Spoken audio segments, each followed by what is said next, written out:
Raji, an Ancient Epic, is a hack and slash game that has you in the role of the titular Raji, a girl who is tasked with saving the world, obviously, and rescuing her kid brother from the demon lord Mahabalasura. A demo for Raji is out right now on Steam, and there's a Kickstarter for the game as well. We checked it out at IGX 2017 and later on Steam, and here's what you need to know.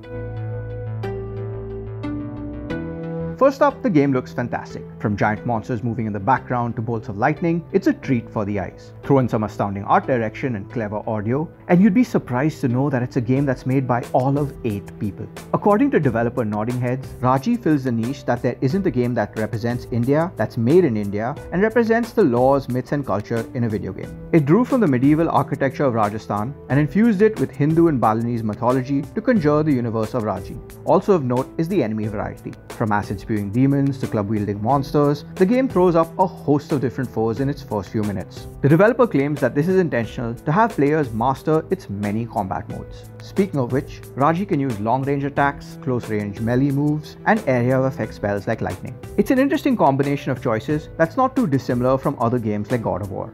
It works well with responsive close-range controls that make each hit satisfying. Though unlike Sony's classic series, it isn't as polished in terms of long-range attacks or a lock-on that you can use to target enemies. Nodding Head Games admits that due to the rush to get the demo out in time for its Kickstarter, some of these features weren't as play-tested as heavily as it would have liked, and it would be improved in time for the game's release. The same applies to the frame rate. While it ran smoothly on a beefy machine on the IGX show floor, it was far from smooth on a gaming laptop running a 1050 Ti.